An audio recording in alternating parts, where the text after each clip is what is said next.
Hey there, and welcome to this explainer. If you've ever wondered why some educational programs produce these dynamic, totally unstoppable business leaders, while others basically just hand out really expensive pieces of paper, well, you're in the right place.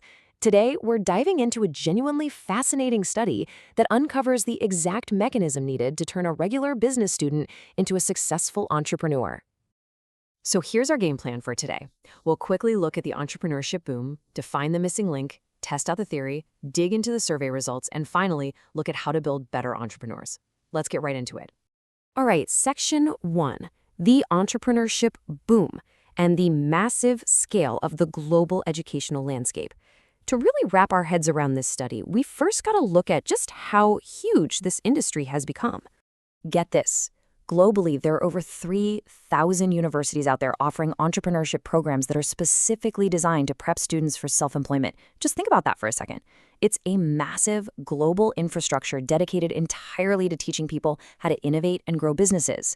But, that sheer volume kind of begs a pretty massive question about its actual effectiveness. The study points out that these universities are really trying to act as incubators to foster an entrepreneurial mindset. But let's be real, just sticking a student in a classroom with a standard curriculum, that's not magically churning out successful business owners. Our economy right now is highly volatile, and it demands something way more dynamic than just sitting and listening. Moving on to section 2, the missing link, where we define the actual variables of success. The researchers wanted to nail down what's actually working in these thousands of programs, so they isolated 3 specific variables. Variable number 1 is the entrepreneurial curriculum. Think of this like the engine of a car, right? It's the foundational framework of everything a school teaches. It's the course material, the textbooks, the assessments, the teaching strategies, the whole shebang. Then we have the second variable, entrepreneurial competencies. If that curriculum is our engine, these competencies are the destination we're actually trying to reach. We're talking about the real-world skills you absolutely need to survive in business. Things like networking, proactive decision-making, and adapting when the market throws you a curveball. But here is where things get super interesting. The paper introduces a third, incredibly crucial variable that acts as the fuel for that engine, and that is student engagement. Now, this isn't just about dragging yourself to class and taking notes. We're talking about deep, behavioral, emotional, and cognitive involvement. It means students are psychologically invested, they're actively participating, and they're putting real mental effort into complex problem solving. The researchers root this whole concept in social learning theory. Think about learning to ride a bike. You can't just passively read a manual about pedaling, right? First, you have to observe the modeled behaviors. Second, you have to engage with it cognitively and emotionally. And only then, in step 3, do you actually internalize those skills for yourself. And that brings us to the million-dollar question of the entire study. Does a curriculum, all on its own, inherently create a capable entrepreneur?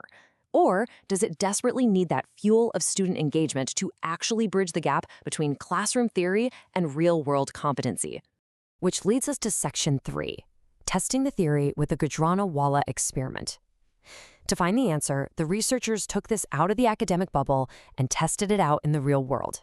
They ran a massive cross-sectional survey of 348 grad and undergrad students across various universities in Gujranwala, Pakistan.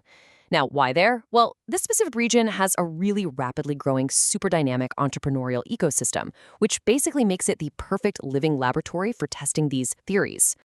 So, they meticulously measured our 3 variables using a standard 5-point survey scale. And to make sure their findings were rock solid, they analyzed the data using something called partial least squares structural equation modeling. I know, it sounds incredibly dense, but basically it's just a highly advanced statistical model that is absolutely perfect for sniffing out complex, hidden relationships in data. All right, section 4. The survey results, and translating all that heavy data into clear visual takeaways.